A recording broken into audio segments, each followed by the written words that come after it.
Okay, good morning, good afternoon, good evening from whichever locations you are coming from.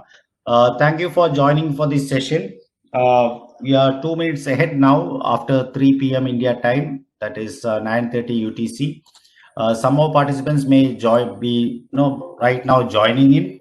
Let's give them a moment for joining in. Before that, let me introduce about this session.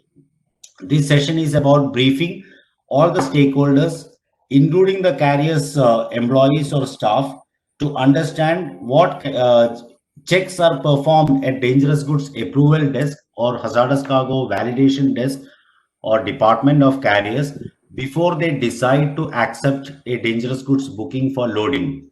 These days in the industry, you all know very well that most of the carriers work in partnership, that is with multiple carriers. Today you may be booking with say Maersk Line, but the cargo may be loading on some other vessel or MSC, whichever is their consortium. uh, I request all of you to keep your microphone on mute. So multiple carriers, multiple players are there, and the goods are transiting or transshipment happening at different ports in different countries. So each port may have restrictions for loading, discharging, transshipment, or transit of dangerous goods. Also, within the port, different terminals may have different restrictions. So when shippers, forwarders, NVOCs, when they make a booking to any of the carrier, which is the booking is dangerous goods, depending on the type of the cargo falling under which type of which class of IMO class, or depending on particular UL number specific to the cargo, that cargo may have multiple restrictions or prohibition among these various players coming in the transport chain. So that is a discussion today. Agenda is who all are the parties involved in transporting dangerous goods by sea, dangerous goods acceptance process by shipping line, United Nations conventions which may affect the decision of acceptance and transport of cargo, port restrictions, and vessel restriction. This is the main criteria of today's session. One of the major concern for the carriers in the last couple of years is misdeclaration or non-declaration of dangerous goods. In the last 2 years, many ships have experienced large fires, explosions, even loss of life. And most of the reason for those fires and explosion is pointing towards either misdeclared or not declared dangerous goods. In the recent past, last month, we conducted an online survey about the reason for misdeclaration and the views. 140 plus shipping professionals from 20 plus countries submitted their views. In that, 66, almost 67% of the people, attendees or participants, they said the reason for misdeclaration is mainly ignorance of the provisions of IMDG code. And surprisingly, 33% of the attendees or participants said that reason for misdeclaration is also willful default. Misdeclaration is a major concern, and this session about acceptance process of dangerous goods is mainly after that misdeclaration survey, that we would like the stakeholders to know what all checks are performed at the carrier's dangerous goods desk, and what other regulations apart from IMDG code may be also involved in the restriction, prohibition, or regulation of the transport of these goods. These are a couple of images of the last 2 3 years fires happened out at sea. One or two ships experienced total constructive loss, including Maersk Hornum had a loss of 5 seafarers, including a deck apprentice, a cadet who was hardly 18 or 19 years old boy. And most of these mistakes are arising from the shore side, that is the shippers or whoever packers mistake. In the transport chain, somebody is paying with their lives and limbs, and we need to stop it together, joining together as an industry for everybody's safety. In the transport of dangerous goods, IMDC code identifies only three parties, that is shipper, master, that is a captain of the vessel, and competent authority. Of course, IMDG code do mention about the packer of the container, but most of the responsibilities lies on the shoulders of the shipper, and master is responsible to accept those cargoes which are in accordance with IMDG code, that is accordance with SOLAS and MARPOL convention. Now, master do not have time to verify each and every booking, whether the booking is correct, the marks, labels, placards are correct, etc. So on behalf of master of the vessel, there are dangerous goods department for each major carriers where multiple employees are performing these checks. Competent authority comes into the role wherever IMDG code asks for a special approvals, or in case if there is an exemption required from the provisions of IMDG code. Apart from this, there are multiple people or entities involved in transport of dangerous goods, like road transporter, feeder operator, consolidators, ports, terminals, rail operators, and barge operators.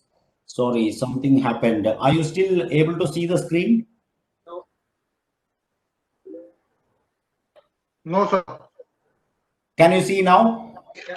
Yes, yes. Okay, thank you very much. I'm sorry, I am new to this Cisco WebEx, so there might Yes, we be can. some hicks. So pardon me on that. Now, these are the basic activities in transport of dangerous goods by sea. Shipper is responsible for classification of dangerous goods. Apart from shipper, competent authority, that is the flag state or port state competent authority, may be responsible for certain dangerous goods such as class 1 explosives, new self-reactive substances, and new organic peroxides under class 5, 4.1 and 5.2. Then shipper is responsible for packing dangerous goods, marking and labeling of each packages, stuffing of the container or packing of container cargo transport unit, or filling tank containers, loading bulk containers, marking and placarding of the cargo transport unit, then prepare transport document, that is dangerous goods declaration, offer to the carrier will verify basis the dangerous goods declaration. So today's session is what verification carrier does on basis of the dangerous goods declaration. After carrier accepts the dangerous goods, the road or rail haulage will happen towards the main first port of loading, then carriage by sea, then at the final discharge port, again road or rail or river haulage towards the consignee's premises. Consignee will devan the container, clean the container, remove placards and marks and signs. Now, as I said earlier, the today's session is what checks are performed by the carrier on basis of the dangerous goods declaration submitted by the shipper or MVOC forwarder whoever to the carrier, and which other parties may perform certain other checks on behalf of the or in conjunction with the dangerous goods department. There are three types of restrictions coming in. That is, one is of course dangerous goods, which are classified into 9 different classes. And what we'll be discussing is restrictions on dangerous goods, restrictions on ports, restrictions on vessels, and how these restrictions are vetted by the dangerous goods department of the carrier. Ports, you all know that in the main trade routes are still east-west sailing, and some, of course, north-south sailing also. The main trade routes, if you load any cargo from your port of loading towards a final destination, your cargo will be transiting through certain ports. It may be subjected to transshipment, including loading on a partner vessel in the same partnership or vessel sharing agreement, or it may be loading on a feeder vessel. It may go on a by road or rail or barge towards a consignee.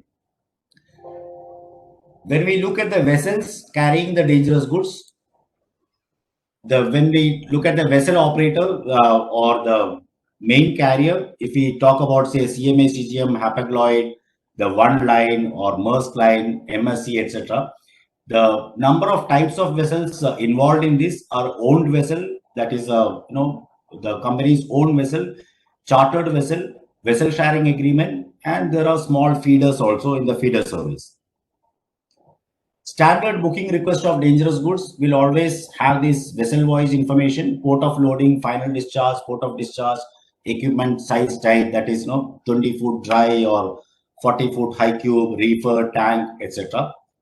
Then comes the main information, that is the dangerous goods description, the 5 elements mandated by IMDG code, that is UN number, proper shipping name, class, subsidiary hazard, and packing rule.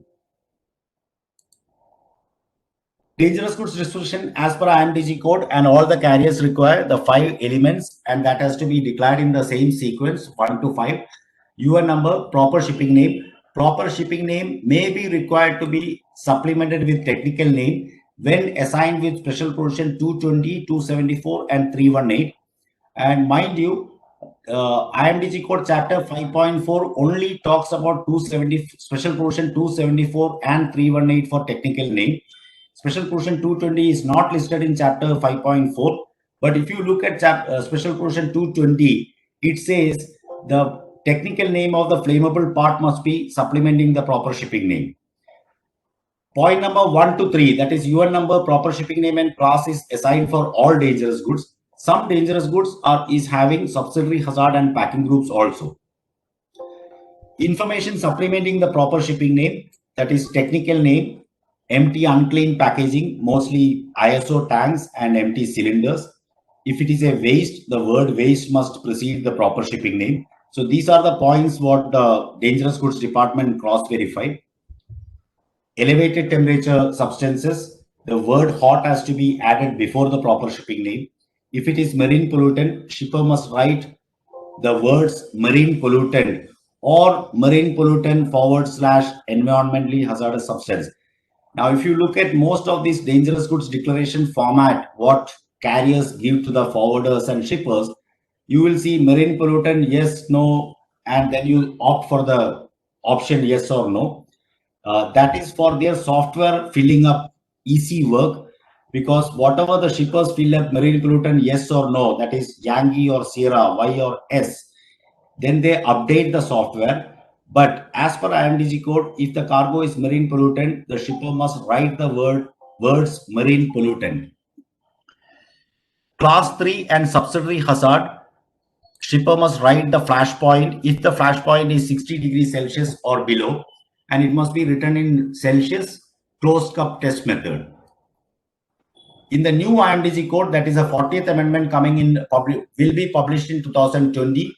For defective and damaged lithium cells and batteries, shipper must declare the reason, defective, damaged lithium batteries for disposal or for recycling. Other information, apart from this dangerous goods declaration, what shippers has to declare is limited quantities, accepted quantities, then it is temperature control, the control and emergency temperatures for explosives, net explosive content, then segregation group, if the shipper is assigning the segregation group himself or herself. Also in the new amendment of IMDG code 4020, end of the holding time for liquefied refrigerated gases, holding time shipper has to declare on the dangerous goods declaration. Apart from this, quantity and package, IMDG code asks for number and kind of packages and gross mass. If the shipper declares just drums, the shipping carrier will come back and ask what drum it is, whether steel, aluminum, plastic, other metals, etc.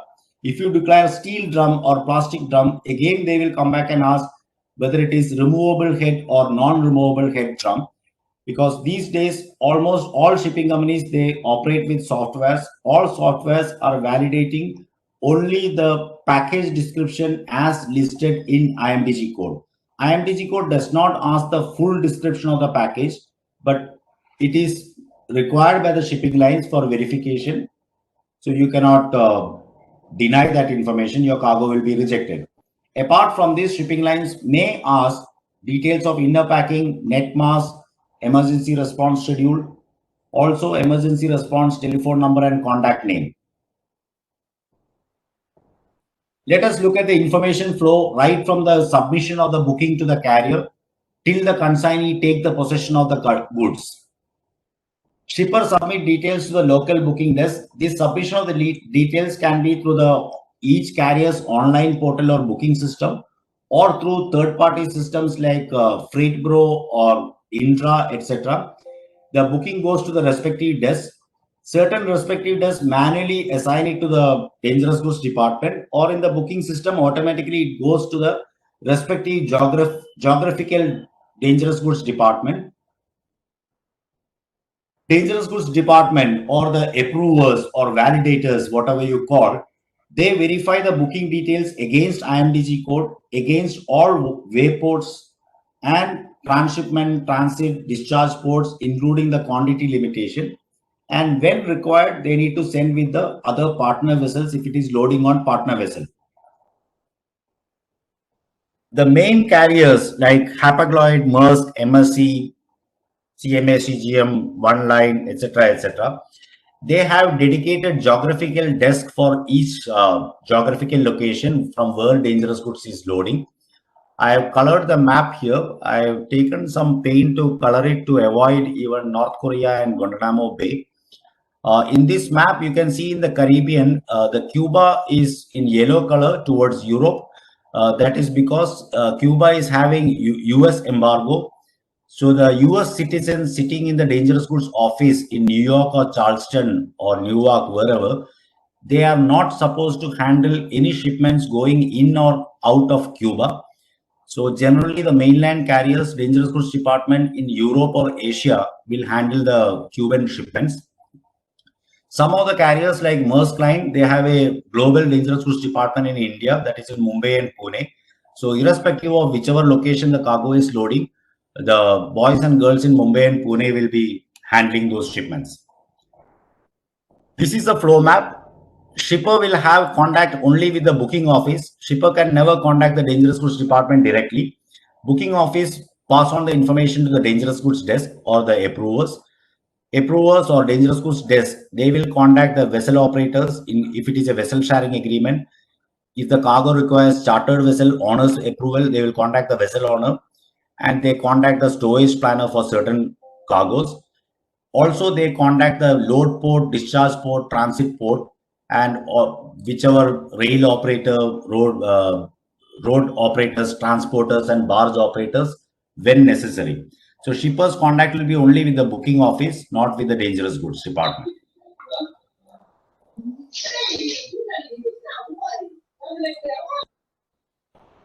Okay, now dangerous goods approval desk send request to other lines, vessel sharing agreements. Whenever there is a vessel sharing agreement, vessel is loading the cargo.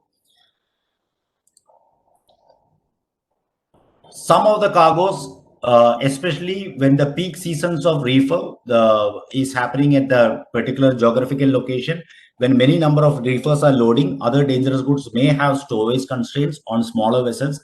So in those periodically, dangerous goods approval desk may check with the stowage planners for certain commodities before giving the acceptance. Each and every acceptance is being received for a particular shipment. Dangerous goods approval desk will keep flagging that acceptance. When all the acceptance are in hand, dangerous goods approval desk will accept the booking. When the booking is accepted, booking desk inform the shipper. This need not be by telephone call or email. These days, the software will automatically sends out the confirmation to the shipper. The confirmation goes to the local transporter for picking up the empty equipment. If it is not a shipper-owned container, empty equipment yard of the carrier delivers the empty container. Now, here comes the key point. If IMDG code requires a closed cargo transport unit, that is a closed container for a particular UN number, the empty yard must not be delivering a ventilated container. So the training is very important. The people must know what equipment they are delivering. Ultimately, it is shipper's responsibility, but still. Transporter picks up the empty container and delivers to the shipper. Shipper packs the container, and final dangerous goods declaration is submitted to the booking office. Booking office tags the final dangerous goods declaration to the booking. Of course, again in the software. Container moved to the first ocean port of loading. Dangerous goods declaration with the final dangerous goods declaration detail is verified against the first initial booking details. If there is difference in the dangerous goods detail, the booking may be rejected from the load list, may not be included in the load list. Only variations, slight variations in the quantity of dangerous goods, like number of packages or net or gross mass, that may be adjusted. Yeah, other than that, if there is any variation from the final dangerous goods declaration and the original booking, the shipment will not get loaded on the ship. Then dangerous goods department or a special cargo team will pull out the load list and submit to the storage planner. Storage planner get the load list for all types of cargo, including empty boxes, non-dangerous goods, non-dangerous reefers, special cargos, everything, and fumigated cargo. Storage planner plan the vessel according to the document of compliance, IMDG code, and in-house restriction. Terminal representative of the carrier checks the placards and marks of the containers gating into the terminal. Unit loads when the vessel arrives. At the final discharge port, import desk make request to the local transporters, trucks, railway, barge operators, whoever, for delivery of the cargo towards the consignee's premises if it is store door to store door. Now here again, restrictions may be applicable to the rail operators, etc. That is a process flow or information flow of acceptance. Ports are having three types of restriction, that is transit, transshipment, and discharge restriction. It can be prohibition, restriction, or additional document requirement. As we have listed down here, it can be for certain UN numbers or for an entire class or additional document or quantity limitations. That is a port restriction. So one shipper's quantity of 20 or 40 foot container, the gross margin in the port's limitations. Entire vessels, all shippers cargo, when you compute, that may exceed the vessel limitation for a particular port. These are some examples of port restriction. The top cargo is ammonium nitrate for different countries. As you can see, Singapore ammonium nitrate for the PSA terminals in Singapore. I'm not talking about the Tuas jetty and Jurong jetty. Only for PSA terminals, Singapore, it is maximum 400 tons per vessel plus certificate of analysis. That is for all the shippers included. For Spain, ammonium nitrate, it is non-detonation certificate and approval from Madrid police. Similarly, for Saudi Arabia, ammonium nitrate for transit and discharge, Mecca police station. Even safety matches require police permit in South Africa. So depending on the cargo, the UN number or quantity or the properties of the cargo, it may have various types of restrictions through the wayports, transshipment, and discharge port. Vessel approval, as we discussed before, there are four types of vessel, which is owned, chartered, VSA, and feeders. VSA is vessel sharing agreement. In the vessel agreement, what types of compliance checks are applicable? IMDG code, of course, for all types of vessels. For the carrier's own vessel, IMDG code and in-house rule. If it is carrier's chartered vessel, then IMDG code, charter party restriction, and in-house rule. Similarly, if they are loading on a VSA vessel, it is IMDG code, VSA agreement, that is vessel sharing agreement, and in-house rule. Feeders normally accept all dangerous goods which is accepted by the mainline vessel, because feeders are mainly doing the business of carrying up and down the mainline vessel's cargo. But because of the size of the feeders are smaller on certain routes, because of the vessel size or the ports they are approaching, draft constraints, segregation, and storage constraints might be there applicable on the feeder vessels. This is a matrix of different parties. That is two of the carriers, Hapag-Lloyd and Hamburg Süd. Now I know that Hamburg Süd is, I think, purchased by Maersk Line. Forget about that. If Hapag is loading Hapag BL dangerous goods on their own vessel, then they need to check only IMDG code and Hapag-Lloyd's in-house restriction. But if Hamburg Süd BL is loading on a Hapag-Lloyd vessel, then they will check Hapag-Lloyd's in-house rule, IMDG code, also Hamburg's in-house rule. Because the vessel sharing agreement is what, say, supposing if I am a vessel operator and I make an agreement with you to share our vessels with each other, the policy is what cargo I do not accept on my vessel, I must not offer it to load on your vessel. So it is a mutually understanding agreement that we must, vessel operators must not offer the cargo to another vessel operator what they do not accept on their own vessel. Now comes a charter party restriction. Charter party restriction, most of the shippers, freight forwarders, NVOCCs is not aware about these things because you don't directly deal whether the vessel is owned or chartered. But when you make a booking, say this week sailing or coming week sailing, that booking may be accepted. Next week, if you make a booking for the same carrier, that booking may not be accepted. It may be because the next week sailing may be a chartered vessel where the owner has placed a restriction. Let us see what type of restrictions a vessel owner may place. Charter party restrictions can include exclusion of certain cargoes or prior consent requirement from the vessel owner. These can include for these type of cargoes like ammonium nitrate, asbestos, carbon black, explosives, livestock, scrap, tar, war materials, wet hides, all these things. Now comes to narcotic drugs and psychotropic substances. There is a convention of United Nations, that is UN Convention Against Illicit Traffic in Narcotic Drugs and Psychotropic Substances. No legal shipper will be ever doing a business on these type of substances for international or local transport.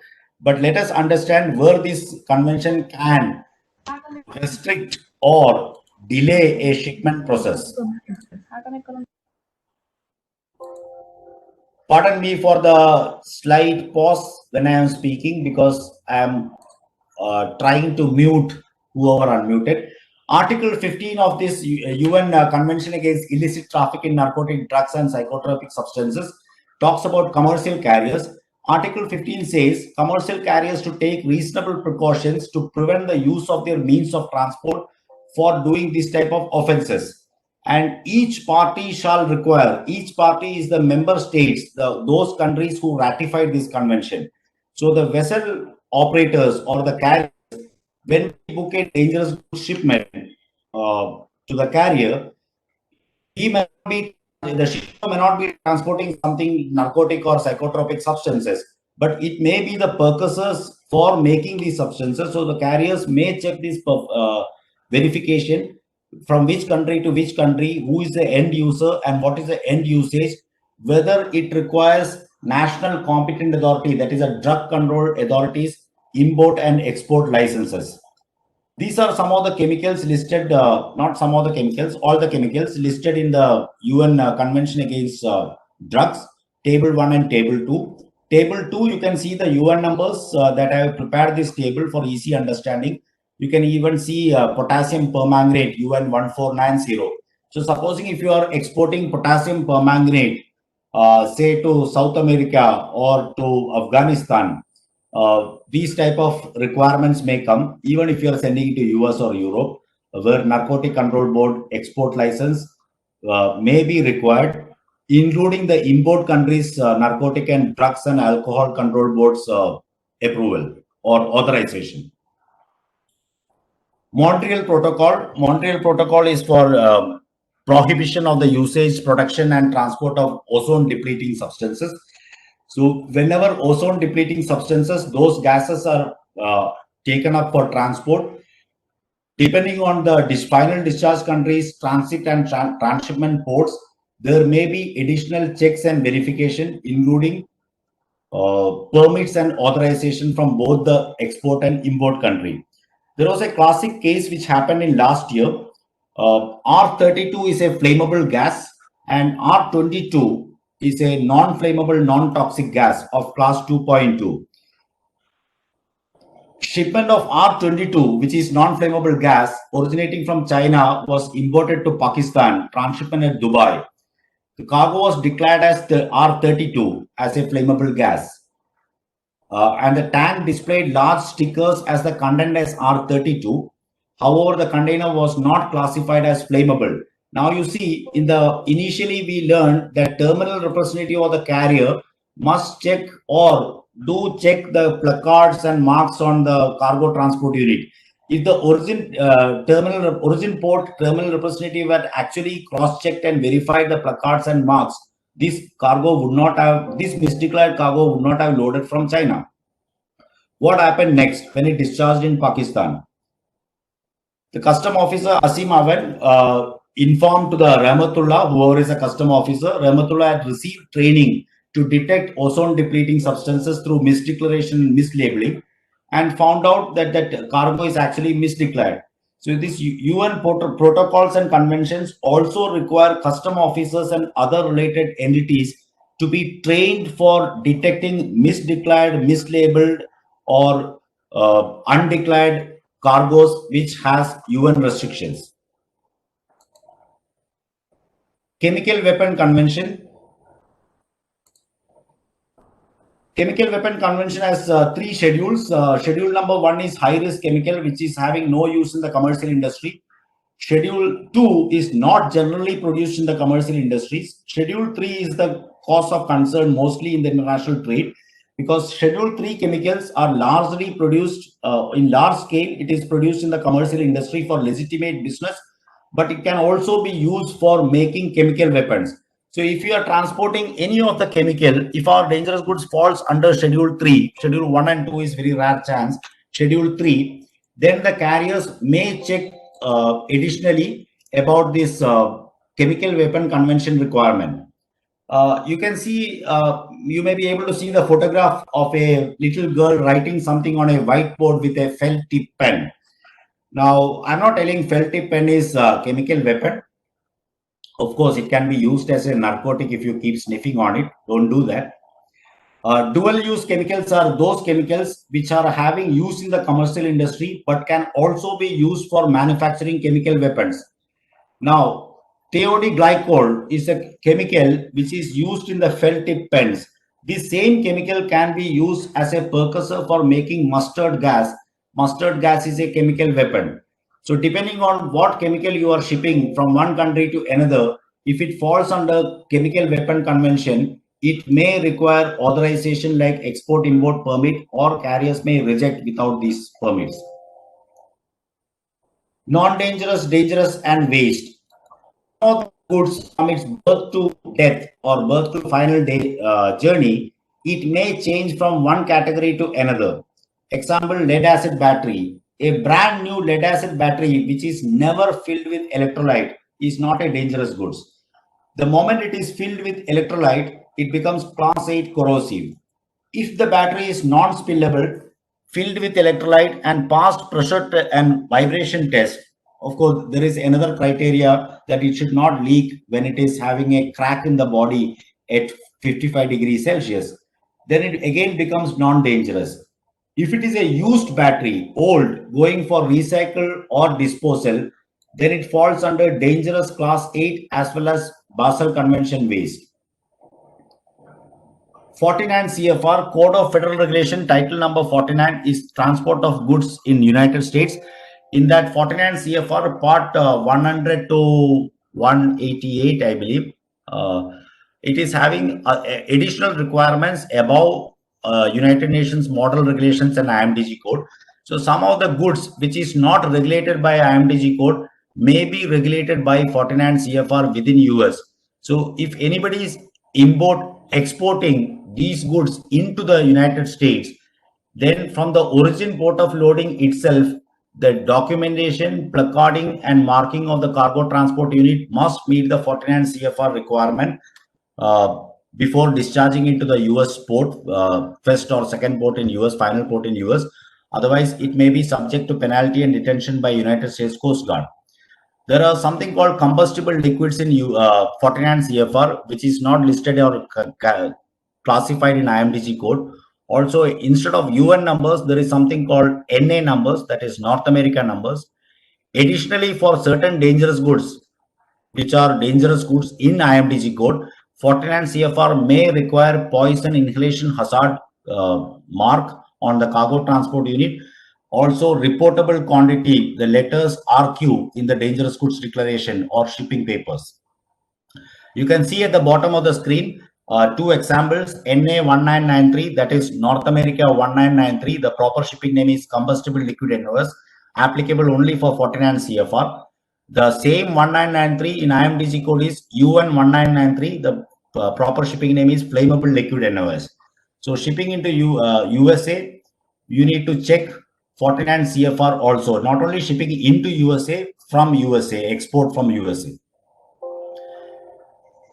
Restrictions on equipment types, tanks and reefers. Depending on the type of equipment, carriers may check additional checks and verification. UN portable tanks, they may check for last periodic inspection certificate, also sometimes degree of filling.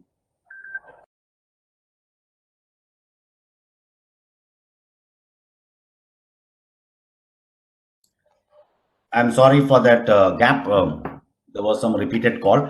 Some of the carriers do verify whether the degree of filling in the UN portable tank is in accordance with Chapter 4.2 of IMDG code. They do not perform these checks always, but they may ask the shipper to confirm that, specifically for Class 6.1 toxic and Class 8 corrosive liquids in tank containers. For reefers, dangerous goods department department will check two types of reefer shipments are there. One is for commercial reasons and another for safety reason. For commercial reasons, reefers are being used for various types of goods other than perishables, including laptops, iPods, iPads, leather goods, leather jackets, and shoes and belts. But when it comes to dangerous goods, the carrier checks for class 3 flammable liquids and class 2.1 flammable gas. If the flash point is less than 23 degrees, the requirement of IMDG code is the substance must be pre-cooled and set temperature 10 degrees below flash point, or use an explosion proof electrical fittings. So the reefer must have explosion proof electrical fittings. Reefer operator, that is a carrier, follows the same rule for class 3. Class 2.1 flammable gas, the carriers do not accept because flammable gas is having more probability of explosion, resulting in explosion, because reefer is a source of ignition. Toxic substances, corrosive substances, and tainting commodity or tainting substance which emits odor, reefer operators do not accept in their reefer because it may spoil the equipment. When it comes to safety reasons, carrier performs check on verification of control and emergency temperature. This is applicable for those substances which are having self-accelerating decomposition or self-accelerating polymerizing temperature below 50 degrees in packagings and below 45 degrees in portable tanks. Now, for this SADT, self-accelerating decomposition temperature, for class 4.1 self-reactive substances and class 5.2 organic peroxides, the technical name is already published in IMDG code. Only those substances are acceptable by any carrier as per IMDG code. Any new self-reactive substance or any new organic peroxide, it has to be authorized by competent authority. Now, in this type of reefer, for safety reasons, there is something called control temperature and emergency temperature. It is calculated on the basis of decomposition or polymerization temperature. Reefer will be set at control temperature or something below the control temperature, not too much below. Control temperature is a maximum temperature at which the transport to be taking place. Emergency temperature is a temperature at which emergency procedures shall be.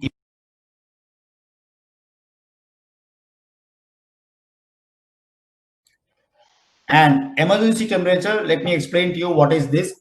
Control temperature is the temperature at which the cargo should be transported. The reefer must never go above the control temperature. In case if the equipment malfunctions and the reefer temperature rises above control temperature, the ship staff will initiate control measures. Control measures will include trying to repair the reefer or replenishing the cooling method to bring down the control temperature to the original value. Supposing if that fails and the reefer keeps rising in the temperature keeps rising and reaches the emergency temperature, then the master will initiate the emergency response. Emergency response in this case is mostly opening the door of the reefers and throwing the cargo into the sea. That is called jettisoning the cargo.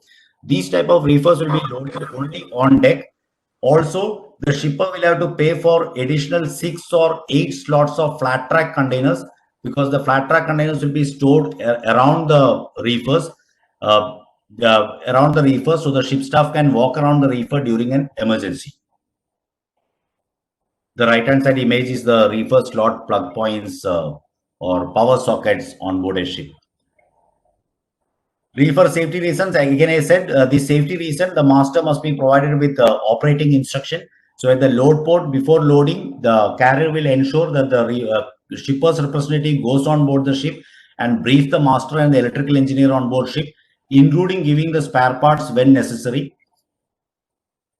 All the safety reason refrigerated shipment, if the control temperature is less than 25 degrees Celsius, the reefer must be fitted with visual and audible alarm, which will be checked by the vessel staff before accepting for loading. Also, some of the cargo may require dual engine reefer. Dual engine reefer means two independent reefer units, independent power supplies, and independent alarm systems. Third-party surveys for certain dangerous goods. Carrier may ask third-party survey while the container is being packed. This is not applicable for all the type of cargoes, but certain types of cargoes, of course, non-dangerous goods. It comes to heavy density or high density cargoes like marble blocks and rail bars and steel coils, etc. When it comes to dangerous goods, the third-party survey is a carrier's own interest for safety. It may be applicable for certain cargoes like calcium hypochlorite, charcoal, seed cake, fish meal, all these type of cargoes, the nasty cargoes. Documents. What documents are required? IMDG code actually asks only for dangerous goods declaration and certain other documents when required, like a weathering certificate, etc. Safety data sheet. All the carriers will insist for the safety data sheet for dangerous as well as non-dangerous chemical shipments. These dangerous goods declaration do not go to the dangerous goods approval desk. They do not check it unless they want to verify certain mixtures or solution shipment. Otherwise, this dangerous goods declaration remains with the booking office. It will be pulled out whenever there is an emergency and they need to check it. Apart from dangerous goods declaration, IMDG code may ask for weathering certificate or exemption certificate. Also, for certain cargoes, competent authority approvals may be required, like new organic peroxides or new self-reactive substances, package approvals for special type of packages, or tank approval, segregation approval for away from, or the shipper may request the competent authority for exempting certain portions of IMDG code, that is called competent authority exemption. Safety data sheet, of course, the booking office will retain that. Some of the countries, the carriers will insist for United Nations performance certificate of the package. Again, the dangerous goods department do not verify this. This remains with the booking office. Tank periodic inspection certificate for UN portable tanks.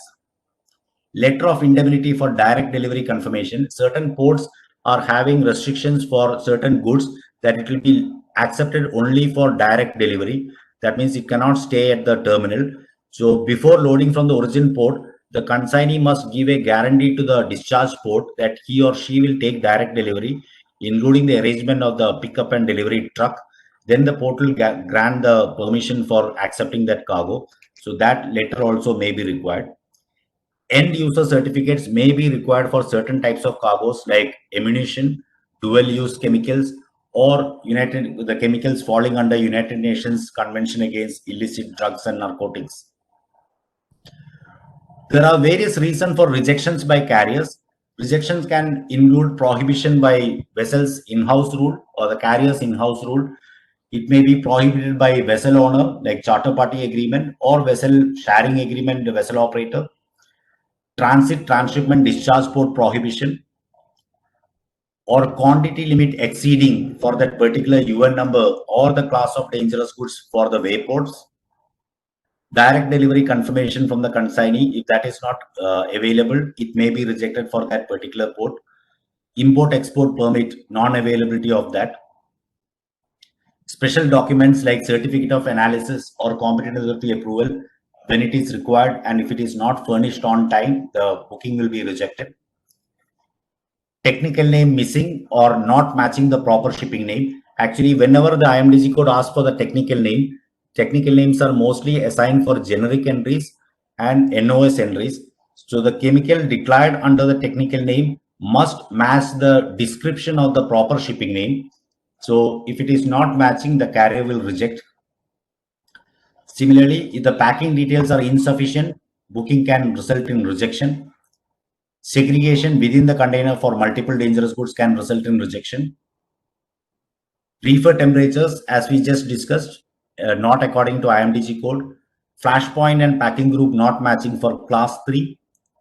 Flashpoint variation from pure substance is too large. That is also a reason for rejection for class 3, because IMDG code has listed flashpoints for class 3 in column 17 of the dangerous goods list.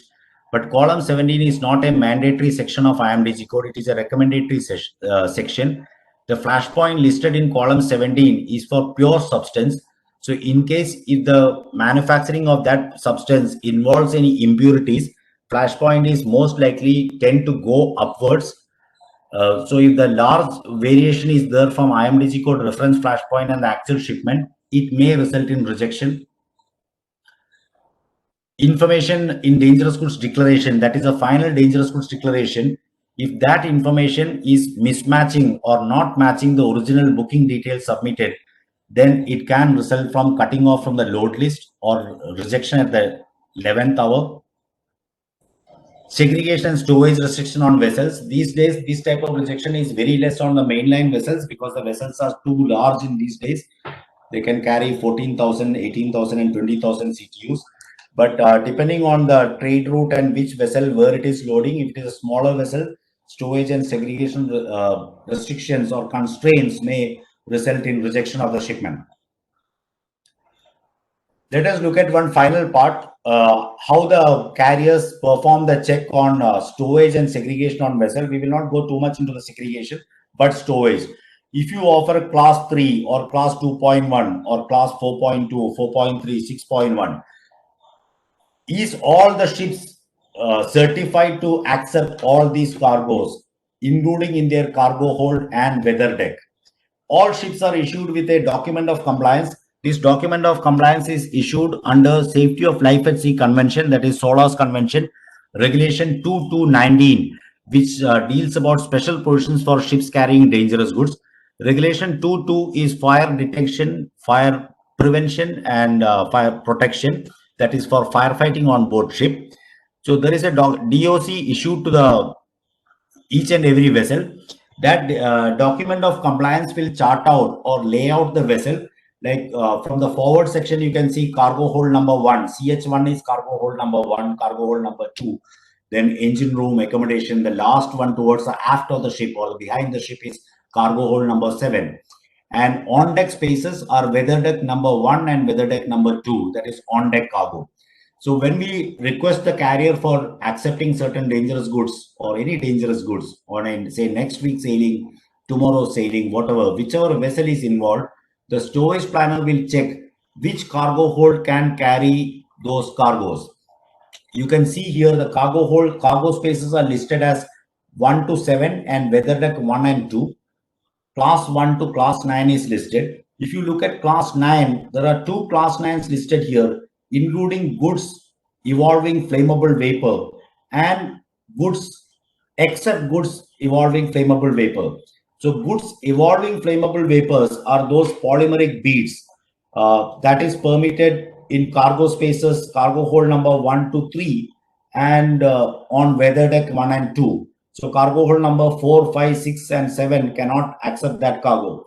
So this document of compliance is checked by the storage planner while planning the ship. Of course, these days planning is done through software, but apart from software, when software triggers an alarm or notification or warning, there is a violation, the storage planner has sufficient knowledge to cross verify whether that violation is acceptable violation or cannot accept, then proceed that. You can see some footnotes on the extreme right hand side for each classes written. That footnotes puts down additional conditions for those cargoes which require mechanically ventilated spaces or which type of class, having subsidiaries, not having subsidiaries, etc. So in case, let us go back to this table and look at class 3. Class 3, it is given 2 times, flashpoint below 23 degrees Celsius and flashpoint 23 to 60 degrees Celsius. Now, below 23 degrees Celsius is permitted only in cargo hold number 1, 2, and 3. That is, letter Papa is for packaged dangerous goods. And of course, on weather deck. So supposing if you are having a shipment of minus 26 degrees, then it is not permitted to load on cargo hold spaces 4, 5, 6, and 7. Supposing if the shipper who is filling up the dangerous goods declaration or the forwarder or NVOC doing that job on behalf of the shipper forgets to put that minus sign, that is a hyphen, then minus 20, if there is no minus sign, minus 26 will become plus 26. Then that cargo may get loaded into a cargo space which does not allow that flammable liquid to be loaded. In case if there is a fire in that cargo hold, and subsequent damage to the vessel, loss of life, whatever happens, then the sole responsibility will go to the shipper. So while making the declaration, do not add or subtract anything. It is very vital. The main thing is book your cargo well in time. Dangerous goods vetting process requires multiple checks and various other parties' approvals and permissions. So it is not a last minute rush through the airport booking the last ticket available. One of the reasons for misdeclaration or non-declaration, etc. The National Cargo Bureau's white paper, holistic approach about misdeclaration, non-declaration, also talk about respecting a well-regulated cutoff time. So carriers do mention the cutoff time, and carriers, shippers, and forwarders must respect that cutoff time and must not push through dangerous goods booking at the last minute. Rushing through and pressurizing the approval process may make the people to overlook certain dangerous goods or IMDC code or whatever other compliance check, which may jeopardize life out at sea. Question is, what is dangerous goods validation? Actually, these days everybody works on the most of the people do work on the software or by manual checks, whatever it is. But everything actually we validate against a regulation or against multiple regulations. So what is dangerous goods validation? Dangerous goods validation is actually a reverse compliance check based on shipper's declaration. So everything is based on shipper's declaration. So shipper's declaration must be 100% accurate. What is shipper's declaration? What does shipper declare? Apart from the UN number, class, and packing group and type of packages and reefer temperature, what actually shipper declares? Shipper's declaration is actually this: hereby declare that the contents of this consignment are fully and accurately described below by the proper shipping name and are classified, packaged, marked, labeled, placarded, and are in all respects in proper condition for transport to the applicable international and national governmental regulation. This is shipper's declaration. So shipper, he or she takes all the responsibility for declaring the cargo, including the seaworthiness for the proper condition of transport. Proper condition of transport includes the condition of the cargo transport unit, including the method of securing cargo inside the cargo transport unit, that is blocking, bracing, or lashing of the cargo inside. So there is a code called CTU code, Charlie Tango Uniform, that is cargo transport unit code, CTU code, jointly published by IMO, ILO, and United Nations Economic Commission for Europe. So apart from IMDG code, that is also very vital code for maintaining the safety and security in transport chain, especially for containerized cargo. Because if everything is declared correctly, but the unit is not properly secured, the cargo is not secured, it can end up in disasters during the course of journey. Further reference you can get from my website. My website web address is my name only, shashikalada.com. On the top right hand side, there is a help desk. Anybody having any concerns about dangerous goods shipments, any issues, you can post your questions in the help desk. I normally reply within 24 hours. Also, if anyone would like to try out HasCheck Online, which is provided by Axis Technologies, an online tool for validating dangerous goods load check, including segregation, quantity, package, and preparing a dangerous goods note, you may click on that Try HasCheck Online and register for a free trial. Now I will take questions. I can see that some people have punched in some questions already. Sorry, in between I could not look at that. Also, I am opening a poll. You can look at give me some feedbacks on the poll. Let me open the chat.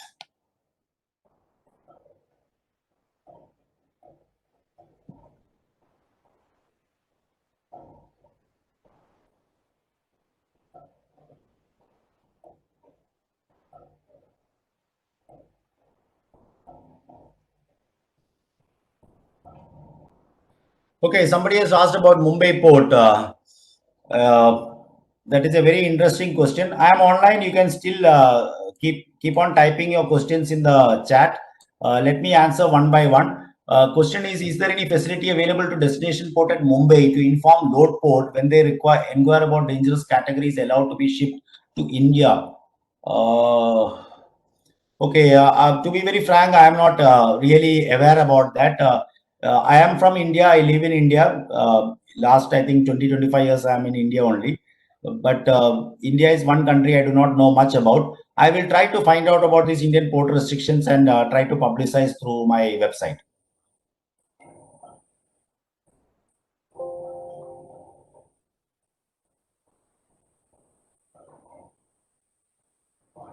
Indian port, that I will try to come back on that. HS code, actually the HS code is for custom tariff purpose only. HS code has no connection with IMDG code. One country, that is South Korea.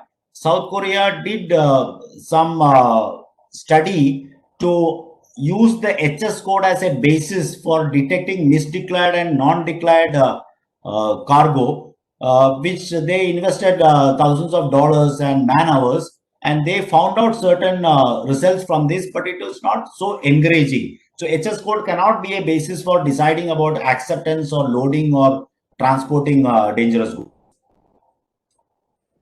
Yes, I will share this PowerPoint presentation, especially those who are in the NVOCC's forwarders, and as well as if any carriers representatives are there in this session.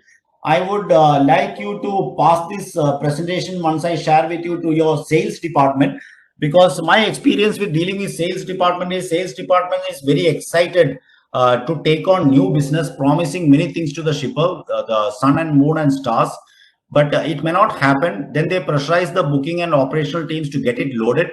That should not be the way. Dangerous goods shipment, a new business or a new customer or a new product, the sales department together with others must make a thorough study for all the restrictions, permissions required, including wayports, limitations, before taking up the business. It should not be a last minute pushover.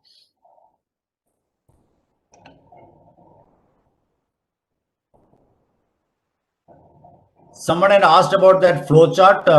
That is okay. I will be sharing the PPT with all the attendees. I will, then you will get it.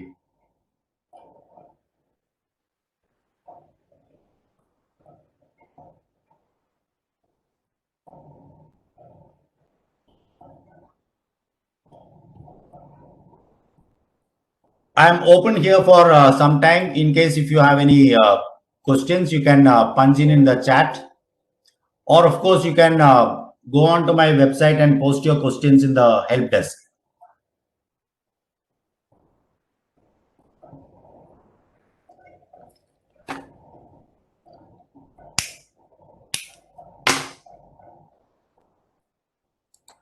Okay, placards. Placards are the large hazardous warning signs, 250 to 250 mm, affixed on the containers. I know there are some issues in Indian ports. Like for example, if the cargo is class 4.2, the placard will read only figure 4. There is no 4.2 placard. It is 4. The pictogram changes or the symbol changes on the placard. Some of the Indian ports insist the shippers to print a placard showing the digits as 4.2, and then the same units goes to Europe or US and get penalized. So placards has to be in accordance with chapter 5.2, the model labels published in chapter 5.2 of IMDG code, and size and the specification of the placard must be in accordance with chapter 5.4 of IMDG code. How much time it does requires for Hastas to process a booking? Somebody has asked. That is a $1 million question. Some carriers do ask for offer 2 hours approval. Most of the bookings do get approved within 2 to 4 hours, but some bookings which they require additional approvals like port approvals or vessel owners approval, it may take 2 days, 3 days, even 10 days. I can see that somebody has written that, yeah, 5.1 and 5.2. That is the two of the divisions of class 5, which is having 5.1 and 5.2 in the placard. If you are having any doubt, you can go on to my website. And let me change the screen. You can go on to my website. There is a knowledge center. Under that, you can see a specimen label. Don't print that. That is not a printable. That is just for guidance how it looks like. Carriers do accept mixed loading of dangerous goods in the same container, provided it meets all the segregation rules of IMDG code. That means no segregation rule is applicable.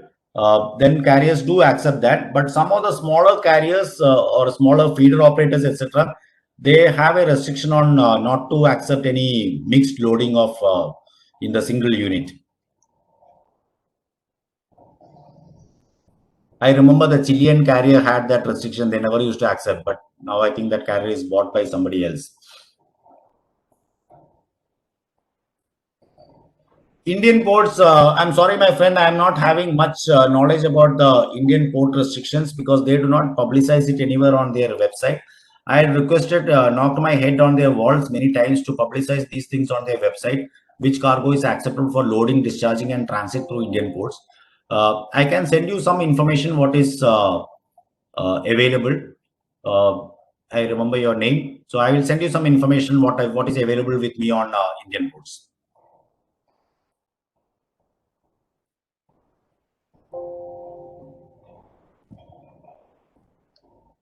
Okay, that's it from my side. I hope you all got some vital information about the process happening behind the curtains in the carrier's approval desk. Let's meet some other time. Be safe and do safe shipping. Okay, some ICDs are claiming they will accept HAS for rail movement but not for road. Actually, everything is acceptable on road in India. And rail in India has certain limitation. Forget about that. The ICD which offers to accept everything on the rail, not by road, that means that ICD does not have an agreement with a transport operator for road. That's it. It is not a dangerous goods restriction.